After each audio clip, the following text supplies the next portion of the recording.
Part 2: The Girl Who Knew Amit. Kamla stood at the doorway, unable to take her eyes off the little girl. The girl was holding an old photograph of Amit. "Are you Amit's mother?" she asked again. Kamla slowly nodded. "Yes. I am his mother." The little girl looked down. "My name is Mira." Kamla's heart began beating faster. "Where is my son?" Mira didn't answer immediately. Instead, she handed Kamla the photograph. On the back was a handwritten message. "Ma, I know you kept waiting for me." Kamla's eyes filled with tears. "Where did you get this?" "Amit gave it to me." Kamla froze. "You've seen my son?" Mira nodded. "Yes." "When?" "3 days ago." Kamla grabbed her hand. "Please tell me where he is." Mira looked toward the road.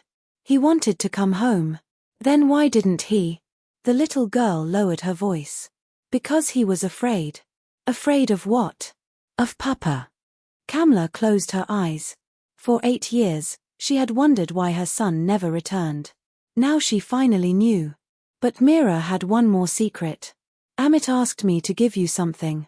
She reached inside her small school bag and pulled out a folded piece of paper. Kamla opened it. It was a letter. The handwriting immediately brought tears to her eyes. "Ma, I left home because I was angry. But every day away from you made me realize that I had made the biggest mistake of my life. I wanted to call you so many times. But every time I picked up the phone, I remembered Papa's last words. Don't come back until you prove yourself. So I kept trying. I failed. I lost my business. I lost my home. But I never lost the memory of you waiting for me at the door. Ma, I want to come home. But there is something I need to tell you first." Kamla's hands began trembling. She looked at Mira. "What does he need to tell me?" Mira's eyes filled with tears. "He is sick." The room suddenly became silent.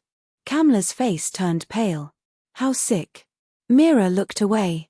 "He doesn't have much time." Kamla dropped the letter. "No." She shook her head. "No, my son can't." Mira quickly held her hand. "He told me not to tell you." "Why?" "Because he didn't want you to feel sorry for him." Kamla began crying. "He was always like that." She wiped her tears. "He always thought he had to be strong." Then she suddenly remembered something. "Where is he?" Mira took a small piece of paper from her pocket. It had an address written on it. Kamla looked at it. It was a small hospital outside Jaipur. She immediately turned toward the bedroom. She opened an old wooden trunk and took out Amit's childhood sweater. Then she picked up the small lunchbox he had used in school. Raghunath was still in the hospital, unaware of what was happening.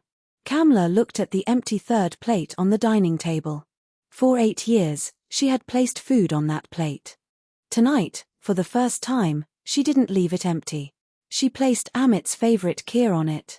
Then she whispered, "Beta, this time I'm coming to you." Meanwhile, at the hospital, Amit lay quietly on a bed near the window. He looked at an old photograph of his mother. A nurse walked into the room. "Amit, someone is here to see you." Amit frowned. "I told you, I don't want visitors." The nurse smiled. "You should see this visitor." She stepped aside. Amit looked toward the door. His eyes widened. Standing there was Mira. But she wasn't alone. Behind her stood an elderly woman holding a steel tiffin box. Amit stopped breathing for a moment. His lips trembled. "Ma." Kamla couldn't say anything. She simply walked toward him. Then she placed the tiffin box on his bedside table. "I brought your kheer." Amit began crying. "Ma, why did you come?"